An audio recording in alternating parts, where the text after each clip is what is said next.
making sustainable progress based on self-reliance and always putting our destiny in the care of the Supreme Master, the one and only Almighty Allah. As we celebrate yet another independence anniversary in peace and harmony, we thank Allah subhanahu wa ta'ala for his rich blessings, and also urge all citizens to continue to jealously guard and protect the peace and stability of the Gambia.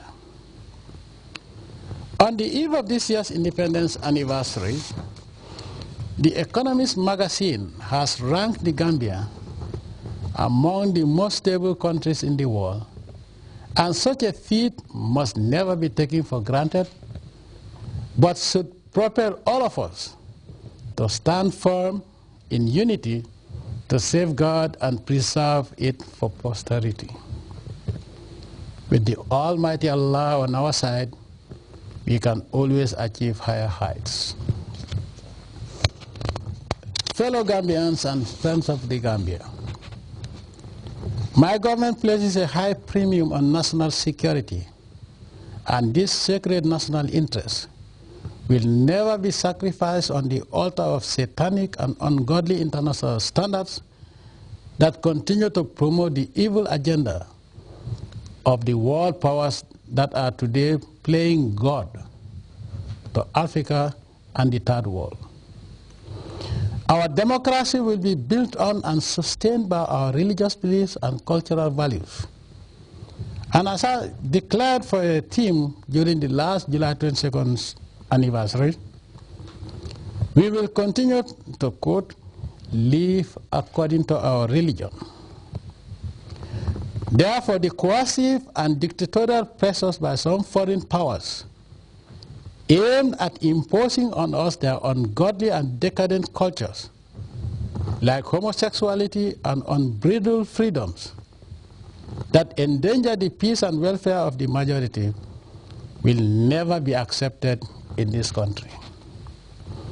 These dangerous and irresponsible freedoms by these satanic forces would one day lead to brothers marrying their biological sisters, fathers marrying their own daughters, and mothers marrying their own sons. Such an evil world they are preparing for mankind cannot be accepted by we Allah-worshipping Muslims and Christians the world over, more so Africans, especially Gambians. Fellow Gambians and friends of the Gambia, independence, development, peace and stability cannot be attained and sustained without a price. Every citizen should be willing to pay with his or her sweat at the least for rapid socioeconomic development and peace. At the most, every citizen should be willing to pay with his or her blood and tears to maintain our independence, freedom, security and permanent stability in a country where all Allah-fearing Muslims and Christians can worship our Creator and Master with absolute peace of mind and soul. I therefore call on every Gambian to take greater personal responsibility for the socio-economic development, stability, security and independence, and in a nutshell, the well-being of our motherland, the Gambia. We should not rely on the state for a disproportionate share of our welfare. Rather, we must endeavor and be bold enough to take full control and responsibility for our own socio-economic advancement and that of our country.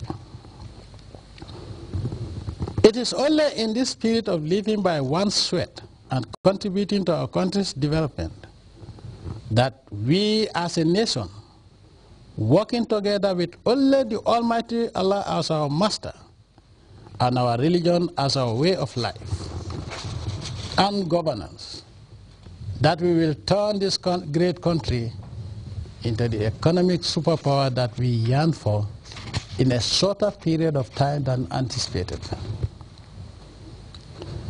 My government continues its program of socio-economic development with religion and our religious value systems as the cornerstone for national psychological emancipation and liberation from the circles of neocolonialism in all its shapes and colors.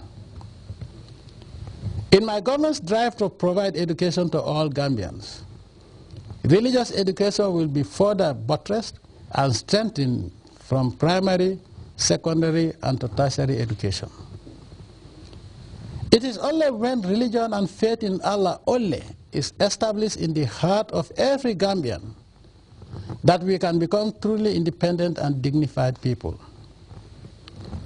We cannot be called dignified and independent when instead of putting our destiny in the might of the Almighty Allah's custody, we look up to satanic powers that be, whose only objective for humanity is to glorify all that is evil and ungodly.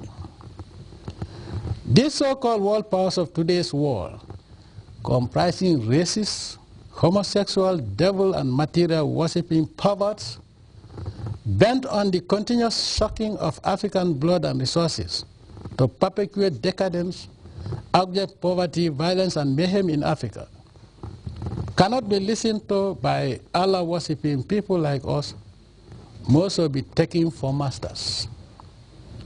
I am sure that even Iblis or Satan believes that he is less evil than these powers who have set one set of standards for themselves and another for the rest of mankind, especially Africans.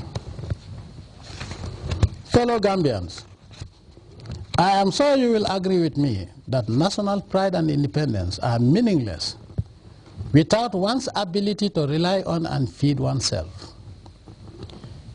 Therefore, as we celebrate this independence anniversary, let us take this solemn and sacred responsibility to grow what we eat and eat what we grow. For a country to be highly developed, secure, peaceful, stable and independent, it must be a very healthy country. We cannot assure a healthy Gambia as long as we do not grow what we eat and eat what we grow. In fact, eating what we do not grow, which means eating what we do not know, is detrimental to the attainment of a healthy nation and by extension, a wealthy nation. Eating what we do not grow or know is responsible for the strange health problems that are encountered in today's Gambia. Our traditional Gambian dishes or foods are being replaced by unhealthy and, for most Muslims, haram junk food being imported into this country.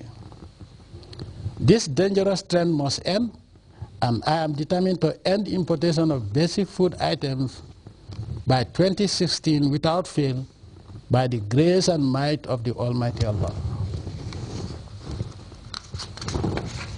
Fellow Gambians, friends of our dear motherland, and non-Gambians, let me take this opportunity to also remind you all about the importance of a clean environment in the maintenance of perfect health and sustainable development. Allah has endowed us with all that we need to ensure healthy lives, but it is our responsibility to ensure a clean and conducive environment that ensures and guarantees good health to all of us, as taught in our national anthem. We strive and work and pray that all may live in unity, freedom, and peace each day.